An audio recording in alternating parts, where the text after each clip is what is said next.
po mga bro, mga sis, i-share ko lang po sa inyo.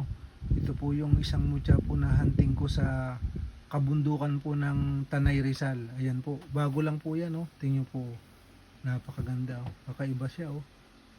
Ayan, magkabila niya yung dulo, matulis, ayan po, oh. Kakaiba po yan mga bro, mga sis.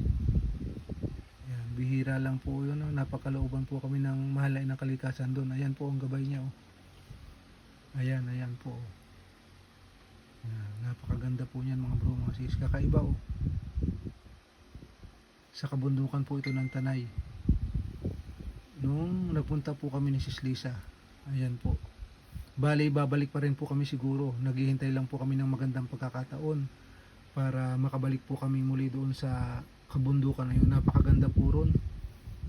Mahangin sa taas. Tapos yun nga lang, sa pag-akyat kailangan mag-iingat po. Doon po namin ito natagpuan. Bali, Kailangan maaga. 3 piraso po ito. Kaya lang ito lang muna po ipapakita ko sa inyo mga bro, mga sis. Ayan po, sineshare ko lang po. Ayan po, kakaibang mutya po yan, oh. Ganda, oh. Ayan mga bro, mga sis, tingnan nyo po, oh. Ayan siya, oh. Mapalad po kami ni Sis Lisa at napagkalooban na naman po kami ng bagong mutya na naman. Ayan po, oh. Ayan. Sineshare ko lang po at binabahagi sa inyo mga bro, mga sis. Ayan po. Kaya nagpapasalamat po kami ng marami sa inang kalikasan, gawa ng bawat puntahan po namin ng mga lugar, napapakalooban po kami. Ayan po, oh. Bihira po yan mga bro, mga sis. Napakagandang mutya niyan, oh. Ayan. Bali nung natakpuan ko ito, malupa, tapos dikit na dikit ang lupa. Nung ginawa ko po pagdating namin ni Sis Lisa dito sa bahay, ibinabad ko muna sa tubig.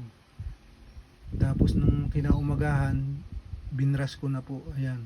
Ayan na po ang lumabas na itsura niya. Ayan. Nung malinis, ganyan na po siya, oh.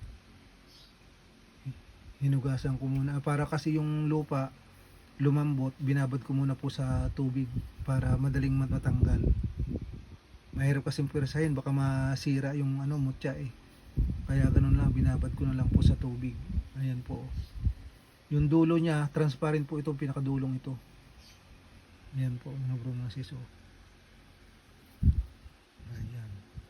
O sige po, hanggang dito na lang po munang muli ang aking may share at mababahagi.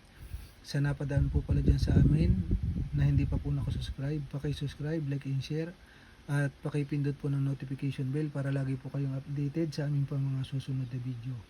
God bless po sa inyong lahat. Salamat po.